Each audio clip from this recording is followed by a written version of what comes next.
Saludos, camaradas. ¿Qué tal estáis? Espero que vaya todo bien, que vaya todo perfectamente. Hace unos días subimos el análisis que hicimos sobre las elecciones municipales y autonómicas que se celebraron la semana pasada, 28 de mayo, en España. En ese análisis comentamos que el Partido Popular, el PP, la derecha española en general, plantearon un ambiente electoral muy crispado, muy tóxico, muy polarizado. Y que eso ha beneficiado al Partido Popular, ha beneficiado a la derecha. Pero esto no es una cosa particular de España. Porque si uno analiza el contexto internacional, se va a dar cuenta de que todo este espectro político derechista cada vez va radicalizando su discurso. Bien, plantea unas campañas electorales, un ambiente electoral bastante tóxico y crispado para poder obtener votos. Bien, porque con ese discurso radicalizado, incluso a veces llega a rozar el discurso antisistema, convence al electorado, convence a los más jóvenes.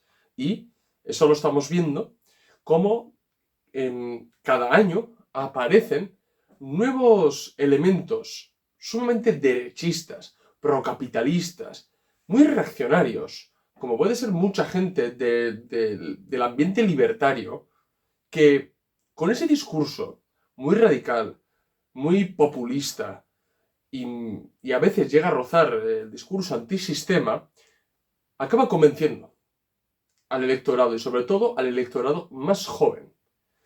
Y esto creo que hay que analizarlo, porque es un fenómeno internacional y sobre todo se está dando en Occidente. Bien, hay que analizarlo, porque claro, si uno piensa en un discurso antisistema y radical, históricamente nos tiene que venir a la cabeza ese espectro izquierdista, ¿verdad? Pero estamos viendo que en la actualidad la izquierda está a otras cuestiones y ese sector derechista parece que se está adaptando bastante mejor a los nuevos tiempos, a la era de las redes sociales, a la era de los fake news.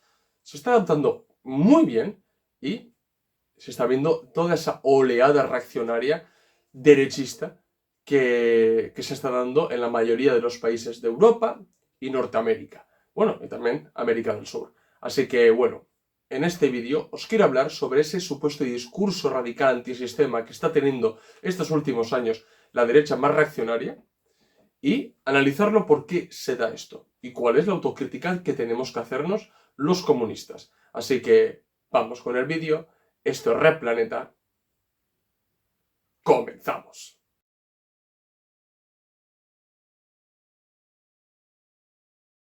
Desde que el capitalismo se ha afianzado como el modo de producción dominante en todo el planeta, bien, ese discurso radical antisistema, digámoslo de alguna manera, ¿no? Ha sido hegemonizado por el espectro izquierdista de la política. Bien, ya sé que mucha gente no compra la dicotomía derecha-izquierda, yo tampoco. Bien, lo voy a utilizar en este vídeo para que la gente que no esté muy puesto en el tema de por qué está anticuado la dicotomía izquierda-derecha, bueno, pues para que esa gente que no está muy puesto en ese tema, pues para que me entienda, ¿de acuerdo? Pero históricamente los que han hegemonizado ese discurso radical de superación del modo de producción capitalista, de toma de poder del Estado burgués y capitalista, ha sido la izquierda, ha sido ese sector izquierdista, empezando por esa socialdemocracia clásica, que ojo, cuidado, esa socialdemocracia clásica, pese a ser reformista, pese incluso llevar a la segunda internacional, que era la internacional socialdemócrata, llevar esa internacional a la bancarrota, por haber apoyado los créditos de guerra en la Primera Guerra Mundial, por haber cerrado filas con la burguesía nacional defendiendo la patria burguesa en la guerra imperialista, pese a hacer todo eso, esa socialdemocracia clásica era 1000 veces más revolucionaria que la socialdemocracia actual. Bien, pues esa socialdemocracia clásica, los anarquistas y los comunistas, como no, eran los que llevaban la bandera de ese discurso antisistema, de ese discurso radical. Bien, y así ha sido durante muchos, muchos años. en aquellos años, en principios del siglo XX, a finales del siglo XIX, esos sectores derechistas más liberales y demás, era más un discurso que se compatibilizaba perfectamente con el modo de producción capitalista. Bien, era, al fin y al cabo, mantener ese modo de producción. Que la burguesía mantuviera sus derechos y que la clase trabajadora no tuviera tantos derechos como para que hubiera concesiones a la clase trabajadora, ¿de acuerdo? Por eso mismo fue la izquierda la que hegemonizó ese discurso radical antisistema. Bien, pero claro, también hay que decir que los agitadores y revolucionarios que acudían a las masas trabajadoras a dar discursos muy afilados, muy potentes, también se valían, en cierto grado, de un populismo medido, limitado, que tenía la intención de incendiar a las masas, de calentar a las masas, de acercarlos para su causa revolucionaria. Porque en aquellos años no se daba lo que hoy se da, de que se discute en las redes sociales, o bueno, se dan 4 charlas y se acabó. No, en aquellos años se llevaba mucho por parte de los socialdemócratas, anarquistas, comunistas, se daba mucho. Y era una fábrica calentar a los trabajadores y alentarlos a llevar a cabo una acción práctica, que a veces caía muchas veces en el espontaneísmo, no lo voy a negar. Pero eso era una práctica muy común entre los agitadores. Bien, ahí mostraban músculo, la clase trabajadora y sus elementos más conscientes. Bien, también es cierto que los fascismos, bien, también se valieron de ese discurso radical, antisistema, populista y sobre todo muy nacionalista para convencer a las masas trabajadoras y a las masas populares, ¿bien? Y acercarlos a su causa. Eso es totalmente cierto, no lo vamos a negar, porque los nazis, los fascistas italianos y otros fascistas también en Europa sobre todo, ¿no? Se valieron de esa demagogia, se valieron de ese discurso radical y antisistema. Bien, movilizaron a muchos obreros, es que no lo vamos a negar, el que lo niega no conoce realmente la historia del fascismo. Bien, eso es totalmente cierto, pero ¿qué es lo que ocurre? Que cuando los fascistas utilizaban todo ese discurso obrerista y se llenaban la boca, ¿no? de revolución y demás, cuando su revolución realmente era puramente nacional y más bien interclasista, transversal, ¿no? En ese sentido, ¿no? Ahí estaban los comunistas para criticar a los fascistas, para demostrar el verdadero carácter pequeño burgués en su origen del fascismo, porque el fascismo surge desde los estratos pequeño burgueses y posteriormente cuando toma el poder de los comunistas. Estuvieron ahí para recalcar el carácter gran burgués del fascismo y del nazismo, de los fascismos en general. No, ahí estaban. También para demostrar que todo ese pseudodiscurso radical y antisistema de los nazis, de los fascistas, era humo. ¿Bien? Entonces, de esa manera se hacía contrapeso. ¿De acuerdo? Y también es cierto que a lo largo de la historia del movimiento comunista ha habido una moderación del discurso. Y eso ha venido condicionado por el afianzamiento del revisionismo como la línea ideológica y política imperante dentro del movimiento comunista internacional. Eso no lo podemos negar. Y eso también viene determinado por la entrada de muchos comunistas en las instituciones y en vez de estar en las instituciones para hacer agitación y propaganda, de acomodarse y de abogar por el reformismo. Y eso, lógicamente, hizo que muchos comunistas moderaran su discurso. Eso es un hecho. Y ni qué decir con el desmantelamiento de la Unión Soviética. Todo ese espectro izquierdista y comunistas, si les podemos llamar comunistas, a esa banda de eurocomunistas y demás, moderaron enormemente el discurso. Fueron domesticados, o se domesticaron solos por intereses, tal vez mejor dicho, ¿no? Y ahí se ve, en el que en vez de hablar de toma de poder, bien, se habla de redistribución de la riqueza. En vez de hablar de Estado socialista, se habla de Estado del bienestar. En vez de hablar de lucha de clases, se habla de luchas parciales. Y eso ha sido un claro ejemplo de la moderación del discurso de muchos comunistas, y ya ni digo de la izquierda política. Bien. Y todo eso es realmente traficar con los principios. Porque con los principios no se pueden traficar, no se puede intercambiar, no se pueden moderar. Si somos revolucionarios, realmente lo que queremos es cambiar el sistema. Lo que no puede ser es moderar el discurso por migajas, por crear un estado del bienestar. Que en el fondo lo que está es que me quiero sentar en este parlamento y quiero chupar del bote. Eso es lo que está realmente detrás. Bien. Y esa moderación del discurso por parte de esos comunistas, y ya ni digo de muchos izquierdistas que no son más que socialdemócratas clásicos, socioliberales o New Left, nueva izquierda, ¿no? Entonces es abandonar ese discurso radical. Lo que ha hecho es que se cree un enorme vacío en el discurso radical y antisistema, que desgraciadamente está siendo adueñado ahora por la derecha, por esa derecha muy populista, esa derecha además que es muy peligrosa porque aboga totalmente por la privatización total, por literalmente minimizar el Estado completamente. Y ¿qué es lo que han conseguido además? Lo que han conseguido es que los comunistas revolucionarios, ¿bien?, se nos asocie con esa gente que ha traficado con los principios, con esa gente que ha sido domesticada o se han dejado domesticar, con esa gente que se agarran al sillón cual garrapata. Nos asocian a esos. Y luego veremos en qué cuestiones se han adueñado esa derecha más radical.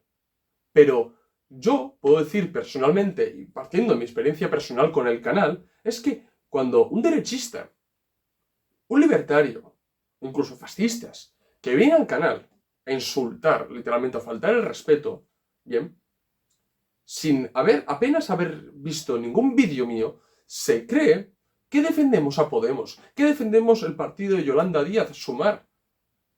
Nosotros no defendemos a Podemos, no defendemos a Sumar. No defendemos a la socialdemocracia, ni la clásica ni la moderna. No la defendemos. Porque somos comunistas, marxistas, leninistas. Y nosotros realmente abogamos por la lucha de clase. Y entendemos que esos sectores izquierdistas del que vosotros os reís, ¿bien?, son la pata izquierda del capital. Son la otra pata que os sustenta a vosotros también. Porque si vosotros sois la pata derecha, ellos son la pata izquierda. Y juntos creáis esa dicotomía de posmoderno no posmoderno, de izquierda-derecha. Eso es lo que realmente hay detrás. Y no vengáis al canal a decir tonterías cuando realmente vosotros sois la pata derecha y los otros son y los que tenéis a la izquierda son vuestros primos hermanos, que tienen bastante más que ver con vosotros que con nosotros. Bien, y entonces quiero hablaros ahora de ciertos temas que están en el discurso de esta derecha radical, de estos libertarios, de estos supuestos antisistema, ¿bien? Pues voy a hablaros ahora de algunas cuestiones y unos temas que creo que es importante recalcar y subrayar para que no nos asocien a nosotros con esa izquierda unicornio, con esa izquierda realmente domesticada, ¿bien? Tema impuestos. Lo he repetido 1000 veces en el canal. A mí me da muchísima rabia que los comunistas hayan dejado que esa derecha muy liberal, al extremo liberal, que se adueñe de la bandera de ir contra los impuestos. A mí me da muchísima rabia, porque nos asocian a los comunistas, a gente que defendemos los impuestos. ¿Pero pensáis de verdad que los comunistas defendemos que haya que pagar impuestos? Cuando son realmente abusivos en los países donde gobierna la socialdemocracia. Nosotros no defendemos los impuestos. Es que... eso sí tenemos que hacernos los comunistas una autocrítica, porque hemos dejado que esos libertarios lleven la bandera de no pagar impuestos, de ir contra los impuestos. ¿Bien? Es totalmente cierto que en los países donde gobierna la socialdemocracia, ¿bien?, los impuestos son totalmente abusivos. Donde hay estados del bienestar, ¿no?, donde supuestamente se redistribuye la riqueza y demás, ¿no?, para sustentar todo eso hay impuestos por todo. Y son realmente abusivos. La carga impositiva que tienen los ciudadanos encima son realmente abusivos. Abusivos. Y estoy hablando de la clase trabajadora también. Son abusivos. ¿Bien? Y Supuestamente es para mantener ese estado del bienestar, ¿no? Y que para que vivamos en un estado social y de derecho donde todos podamos tener las mismas oportunidades, donde vivamos bien, ¿bien? Pero claro, ¿cómo se mantiene ese estado del bienestar? ¿Cómo se mantiene? Se mantiene con los impuestos. Se mantiene con el dinero de todos nosotros. Bien. Y eso emana de la concepción teórica socialdemócrata de que debe haber un Estado que redistribuya la riqueza. Bien. Y que ayude a los que menos tienen, que se cree una propiedad pública para que todos los ciudadanos tengamos acceso, ¿no?, a la educación, a la sanidad, ¿no?, un transporte público, ¿bien? Y para de ahí crear una vida digna. ¿No? Eso es el pilar, al fin y al cabo, del estado del bienestar, ¿no? Un estado social y del bienestar, ¿no? Pero claro, ¿qué es lo que ocurre en la práctica? En la práctica significa que nos cobran impuestos por todo. Literalmente por todo.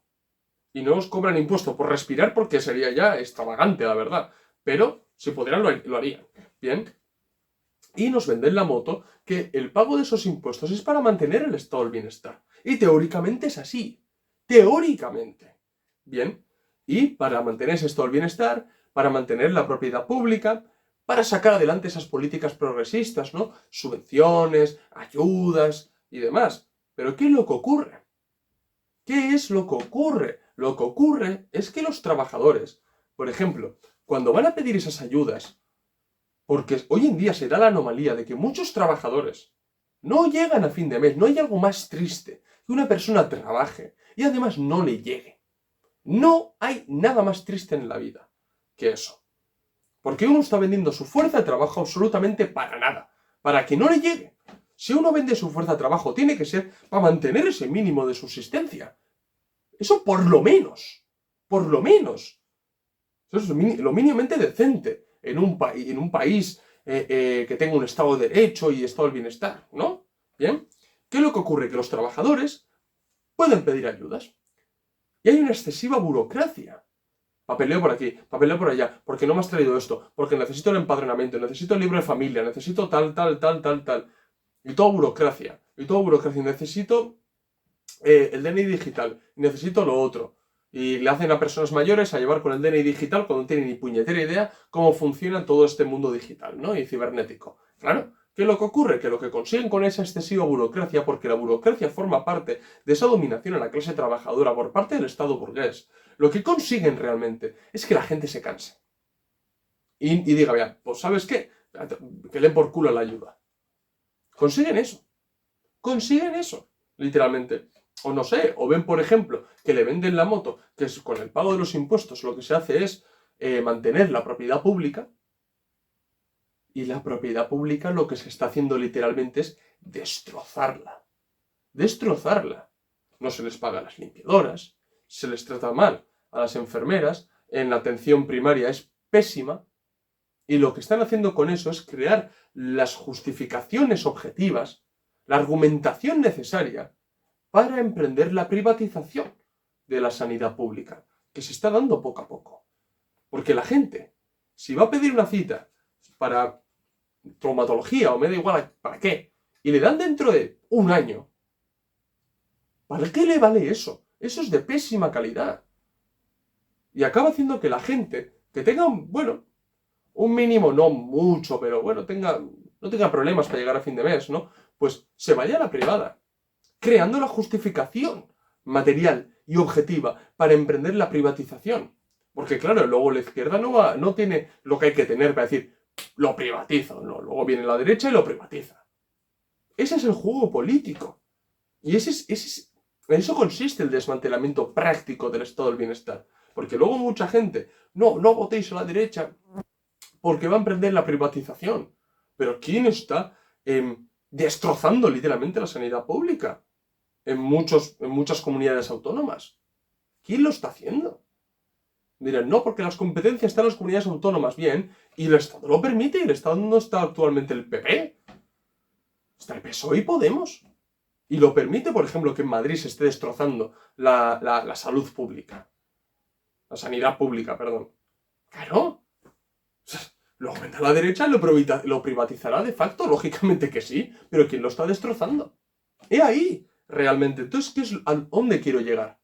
A lo que quiero llegar realmente es que cuando ve que hay una privatización en la propiedad pública, ¿no? Está viendo que esas políticas progresistas se quedan a medio camino por la excesiva burocracia, o las ayudas también no llegan por la excesiva burocracia, la ciudadanía, la clase trabajadora, ve que los impuestos que paga no llegan a donde tienen que llegar. No ve la lógica pagar impuestos. Y la gente hace lo que puede por no pagar impuestos. Bueno, te cobro el IVA, tal, por aquí, por allá, lo pago en negro, y miles de cosas. Eso es lo que se consigue realmente, que la gente no vea la lógica pagar impuestos, porque ve que esa justificación de mantener el estado del bienestar es falso. Es falso. Bien. Y claro, sobre todo lo que la clase trabajadora entiende es que esos impuestos sirven para sustentar una clase política, esa famosa casta política. Y de facto es cierto. Bien. Claro, ¿qué es lo que ocurre aquí? Que muchos comunistas, que no son más que eurocomunistas realmente, defienden el estado del bienestar, defienden la propiedad pública y demás, pero amparan todas estas políticas, amparan este modo de trabajar. Y no hacen lo suficiente labor pedagógica para hacer ver a la clase trabajadora, no, que la propiedad pública se mantiene. No se mantiene, les estáis mintiendo. Y luego viene la derecha radical, vienen esos libertarios, y os llama casta, y os llama mantenidos, y os llama gente que se agarra al sillón como garrapata. Y en el fondo, la crítica que se hace es cierta. Es cierta. Y los comunistas, que no tenemos absolutamente nada que ver con esos eurocomunistas y mucha gente posmoderna, lo que tenemos que hacer es no dejar que esa derecha radical se adueñe de ese discurso. Tenemos que ser nosotros los que les señalemos como traidores, como burócratas y como gente que está desconectada de la realidad. Bien, los comunistas entendemos que el estado del bienestar es el modelo estatal menos malo dentro del capitalismo, eso no lo vamos a negar. Pero el capitalismo es una forma estatal dentro del modo de producción capitalista. Se puede desmantelar el Estado entero y privatizarlo todo, claro que sí. Eso no quiero eso, no quiero eso. Y entiendo que un estado del bienestar, mientras que se mantiene el estado capitalista, ¿no? El modo de producción capitalista, es el modelo menos malo. Es el modelo menos malo. Pero no estoy a favor de él. No critico, porque yo quiero un estado socialista. Bien. Y los comunistas, a ese tipo de países que tienen ese estado del bienestar, bien, los consideramos como países con un capitalismo de rostro humano, o un capitalismo amigo. Pero no deja de ser capitalismo. O sea, si yo a la mierda le echo edulcorante, sigue siendo mierda, ¿verdad? Pues es que esto es lo mismo. Con el capitalismo ocurre exactamente lo mismo, lo podemos pintar de cualquier forma, pero es capitalismo. Y no vamos a estar a favor de eso. Bien, entonces no podemos dejar realmente que esa derecha se adueñe del tema de ir contra los impuestos. Porque nosotros defendemos un Estado socialista. Y con un Estado socialista, donde el Estado haya socializado los medios de producción y las empresas estratégicas de cara al exterior estén en sus manos, obtiene una fuente de financiación que no es solamente vía impuestos, sino de esa manera obtiene esa financiación. Y puede mantener el Estado es socialista, no del bienestar, sino socialista. Entonces se puede permitir ese Estado socialista abolir los impuestos como se hizo en Albania o reducirlos a la clase trabajadora, como se hizo, por ejemplo, en la Unión Soviética. Comunismo no es igual a impuestos. Ya vale de mentir. Ya vale lo que cuando esta gente libertaria intenta asociar socialismo a impuestos, no está hablando de socialismo marxista, no está hablando de socialismo científico. Lo que está hablando es de socialdemocracia. Y los comunistas estamos en contra de esa socialdemocracia, así que por favor no nos asocien con esa gente. Bien. Creo firmemente que los comunistas hemos de recuperar a ese Marx. ¿Qué defendía? La abolición de los impuestos. ¿Qué defendía? Que pagar impuestos es alta traición. Y me vendrá el derechista de turno a decir, sí, pero el manifiesto comunista, por ejemplo, defiende los impuestos progresivos. Sí, en un modo de producción capitalista. Porque entiende que puede llegar a funcionar en un modo de producción capitalista. Y porque Marx sabe separar el grano de la paja. Sabe lo que hay que aplicar en un modo de producción capitalista o en otro modo de producción. Y en un modo de producción capitalista, lógicamente, yo también quiero que se les clave a impuestos a la gente más rica. Pues por supuesto que sí. Y no se les clave tanto a los que no tienen. Por supuesto que sí. Pero son migajas. Es mínimo. Para mí es mínimo. Y para los comunistas debería ser mínimo. Y Marx lo entendía de esa manera. ¿Y por qué decía que pagar impuestos era alta traición? Pensadlo bien. El Estado es una máquina de dominación de una clase sobre otra. En este caso, de la clase burguesa sobre la clase trabajadora. Entonces, si nosotros con nuestros impuestos mantenemos el Estado, literalmente lo que estamos haciendo es dar nuestro dinero a un aparato que no va a dudar en reprimirnos cuando queramos cambiar las cosas. Por eso mismo lo decía Marx, lo de que pagar impuestos es alta traición. ¿Bien? Así que no podemos dejar que esa gente libertaria, que esa gente de derecha radical, supuestamente con un discurso antisistema, asocie comunismo y socialismo a impuestos. Porque no es así. No es así. ¿Bien? Y nosotros seríamos los primeros en un Estado socialista a los que no gravar apenas impuestos a la clase trabajadora o directamente abolirlos a la clase trabajadora. ¿Bien? Otras cuestiones, y está muy ligado al tema de impuestos, que es la burocracia o la casta política. ¿Bien? He dicho antes que los trabajadores no ven la lógica pagar impuestos cuando ven que eso no mantiene el estado del bienestar, que el estado del bienestar se está desmantelando. ¿A qué conclusión llega? Que los impuestos sirven para pagar el sueldo de 4 políticos, de esa casta, de esa burocracia que está ahí arriba y que se está nutriendo de todos nosotros. Llegan a esa conclusión. Bien. Y claro, muchos libertarios, por ejemplo, en este sentido, se aprovechan de la historia de la Unión Soviética, ¿no? O de la historia del movimiento comunista internacional, porque sí es verdad que se pecó de burocratismo. Eso sí es cierto, no lo vamos a negar. Bien. Pero todos, Ahora que no vengan los trotskistas diciendo, ves, nos estás dando la razón. Porque Trotsky participó en esa burocracia también. ¿Bien? Y llegó a ser un verdadero problema el tema de la burocracia. Y en ciertos modos, por ejemplo, también deviene de la concepción del Partido Nuevo Tipo.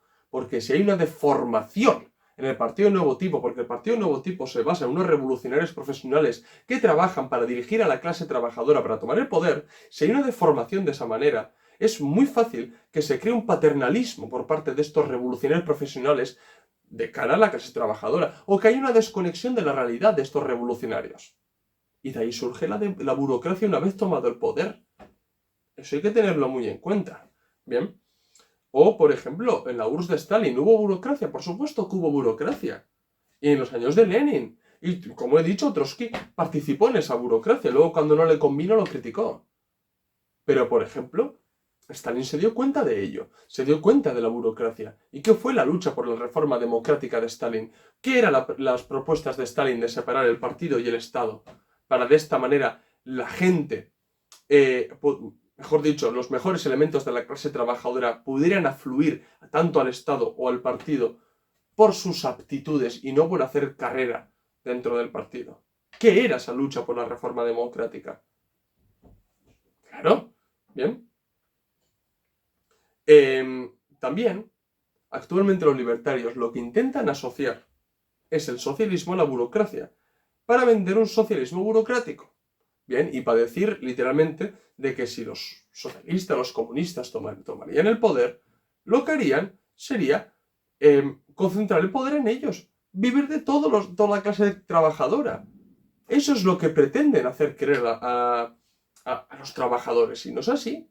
No es así, porque sobre todo intentan vender una máxima que es bueno, es la siguiente, ¿no? Seguramente muchos lo conoceréis. Cuando un comunista dice que va a mejorar las condiciones de la mayoría, realmente acaba mejorando las condiciones de la minoría o sus condiciones. Bien, y eso no podemos dejar a esa derecha radical que difunda ese mensaje porque es falso. Aunque se haya dado en la historia, eso no lo vamos a negar.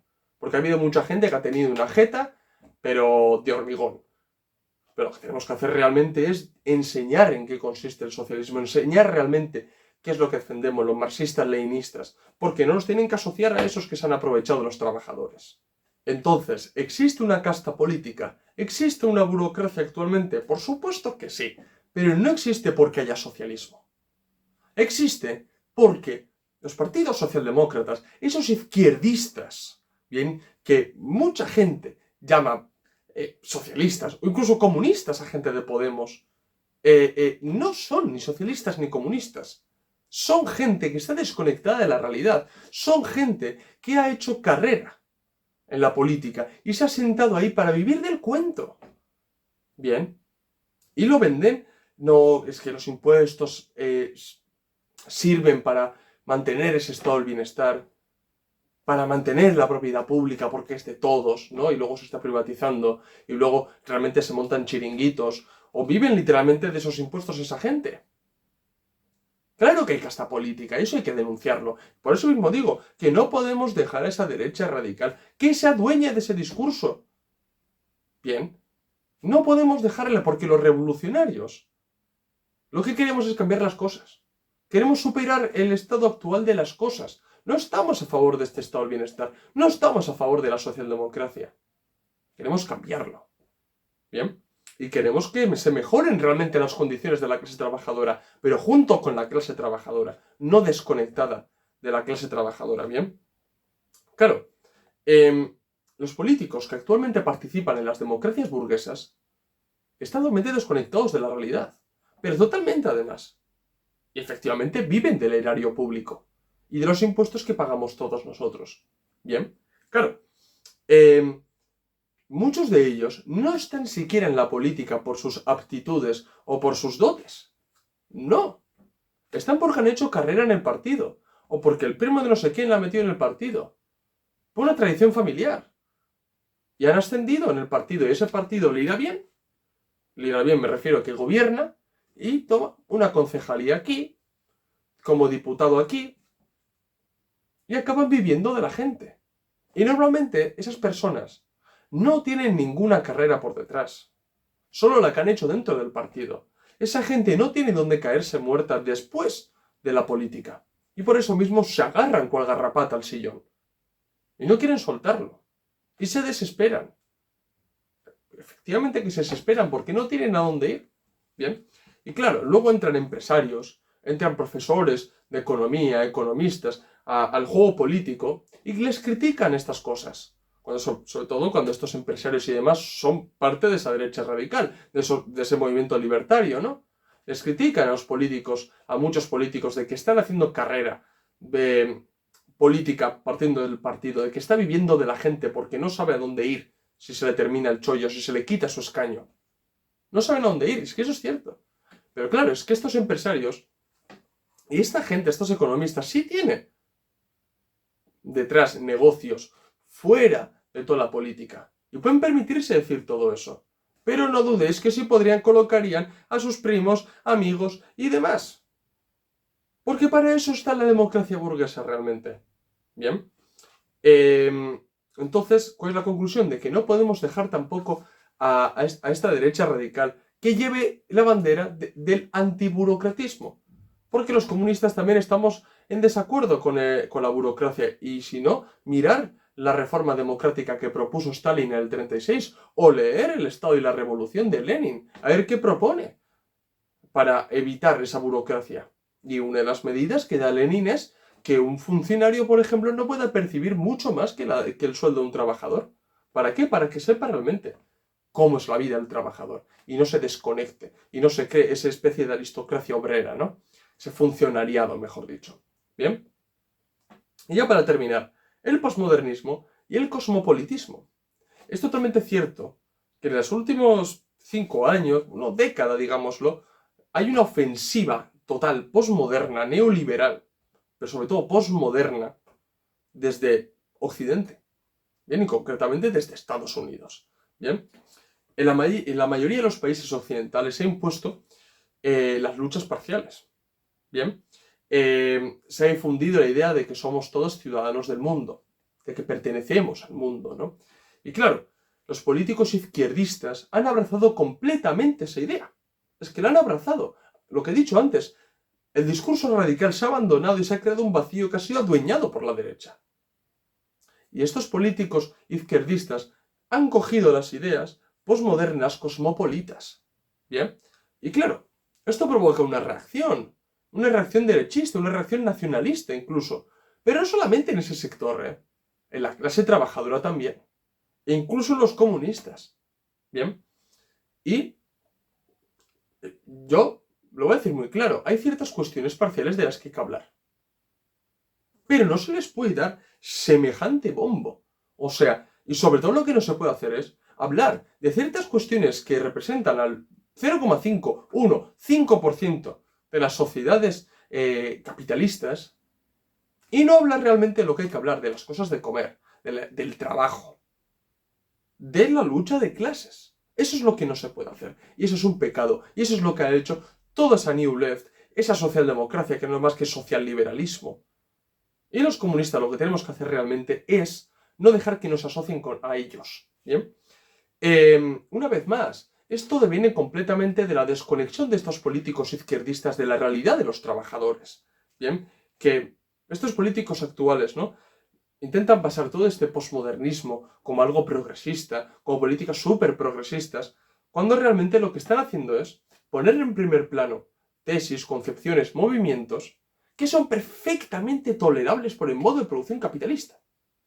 ¿Y qué es lo que ocurre? Que acaban condicionando que las luchas, los movimientos y las protestas que hacen las masas populares vayan dentro de los límites establecidos por estos gobiernos socialdemócratas, por esta casta política. Bien, ¿qué es lo que ocurre? Que la reacción a todo esto, a ese posmodernismo, que sobre todo la reacción derechista, hable de un marxismo cultural. Cuando realmente han sido las empresas, han sido esa oligarquía financiera, han sido esas burocracias de las que criticáis, esa casta política de la que criticáis, la que ha impuesto en primer plano todas esas luchas parciales, todo ese posmodernismo, porque es tolerable. Entonces, si realmente esos libertarios, esos liberales, esa derecha radical, defiende a las empresas, a las grandes empresas y demás, ¿qué es lo que hacen las grandes empresas? Y son los primeros que abrazan el posmodernismo. Son los primeros que van por ahí. Claro, no es un marxismo cultural. No es realmente que hayan aplicado las ideas de Gramsci. No es así. No hay esa lucha por la hegemonía cultural, ¿no? De que, como decía Gramsci, que la conquista del poder cultural es anterior a la conquista del poder político, porque si tú conquistas el poder cultural, creas el mejor terreno, allanas el terreno, mejor dicho, para ese conquista del poder político. No se está dando eso. Los comunistas no somos los que estamos poniendo en primer plano las luchas parciales o los distintos colectivos que existen, los colectivos posmodernos. No somos nosotros, habéis sido vosotros y los grandes empresarios. Y los comunistas, mientras tanto, además, lo hacéis con mala baba, no os asociéis a ellos cuando vosotros tenéis bastante más que ver con toda esa casta política y con toda esa gente posmoderna. ¿Bien? Eso es lo que hay que dejar claro. Y lo mismo pasa con el cosmopolitismo. El cosmopolitismo no es nada más que meter en la cabeza, ¿no? Somos todos ciudadanos de este mundo, cuando realmente no es otra cosa que la gente asimile el modus vivendi de la cultura yanqui. Es que no es otra cosa que eso, no es otra cosa que una ofensiva cosmopolita, una ofensiva que intente borrar todas las peculiaridades nacionales de cada país. Los países tienen su cultura, tienen sus valores, tienen su forma de vivir. Es totalmente cierto y los comunistas queremos superarlo, pero no imponiendo una cultura yanqui, no imponiendo un modo de vivir cosmopolita.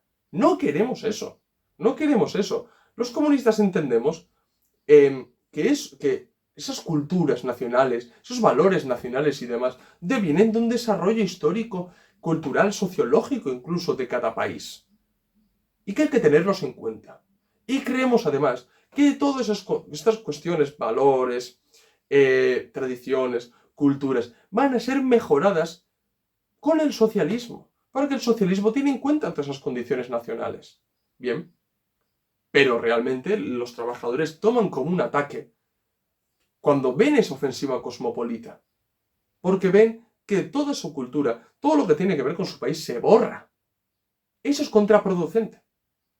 Los comunistas no lo maximizamos, no maximizamos todas esas cuestiones nacionales y demás. Las tenemos en cuenta. Y diremos que todas esas cuestiones nacionales se mejoran con el socialismo. Y que adquirirán un carácter mucho más revolucionario. Y un carácter sobre todo proletario, que es en lo que se basa realmente. ¿Bien? Y porque nosotros no somos cosmopolitas, somos patriotas revolucionarios. Y entendiendo el patriotismo revolucionario como que la clase trabajadora tiene que erigirse como clase nacional, mas no en términos burgueses. Así que tampoco nos asocian a nosotros con los cosmopolitas o con el cosmopolitismo. Conclusiones para acabar. Estos sectores derechistas han aprovechado de ese vacío que se ha creado por parte de la izquierda, ¿bien? Izquierdas socialliberales, movimientos posmodernos,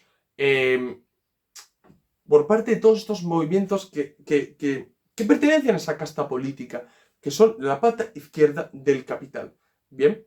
Y entran en la política como revulsivos, ¿bien? Y su discurso, supuestamente antisistema, supuestamente radical, acaba convenciendo a los más jóvenes. Es que eso es lo peor. Eso es lo peor. ¿Bien? Y ese supuesto antisistema de ellos es ir contra el sistema que es el estado actual del estado del bienestar. No es la superación de otra cosa, de un marxismo cultural, no. No, porque lo propugnáis vosotros mismos y las empresas que vosotros defendéis. Bien. Y la llegada de estas personas al poder supondría la maximización del capitalismo, la privatización general y masiva de todo lo existente, e incluso la criminalización jurídica de los comunistas. Y sobre todo el ataque y la vulneración de los derechos laborales de los trabajadores. Eso tenedlo muy en cuenta a la hora de acercar o informaros o interesaros de lo que defienden estos derechistas radicales. Para realizar todo esto, estos derechistas o libertarios se valen del cambio de los conceptos. Comunismo y socialismo para ellos es el estado del bienestar actual, la socialdemocracia. El socialismo es impuestos cuando realmente en los países socialistas los impuestos eran mínimos. Bien. El comunismo para ello es una casta política dirigiendo a los demás cuando los comunistas tienen que estar en constante conexión con las clases trabajadoras partiendo de órganos como soviets. Bien, así que no. O el marxismo cultural nos es ajeno a nosotros. Nosotros no defendemos eso. Y somos los primeros en criticarlo. Bien, así que ese cambio de conceptos también les beneficia y imprime a su discurso un carácter no solamente antisistema, sino también anticomunista. Y nosotros hemos de combatirlo. Y hemos de demostrar que están muy equivocados y que mienten a los trabajadores cuando van de radicalillos y cuando van de antisistema. Bien, en definitiva, no podemos permitir que los sectores capitalistas se adueñen de ese discurso radical antisistema. Así que, bueno, camaradas, yo lo voy a dejar aquí. Espero que os haya gustado el vídeo. Si es así, dar like. Si sois nuevos, suscribiros al canal. Recordad que en la descripción del vídeo tenéis el enlace de PayPal para donarnos dinero y ayudarnos a crecer y también para que nos cunda seguir haciendo este tipo de vídeos. Recordad también que en la descripción del vídeo tenéis los enlaces de los documentos que tenemos a la venta en Gumroad. Pasaros por el blog de entrevistas donde tenemos entrevistas muy interesantes y seguirnos en las redes sociales Twitter, Facebook, Instagram y TikTok donde subimos nuevo contenido a diario. Así que eso es todo. Nos vemos en el próximo vídeo. ¡Salud, camaradas!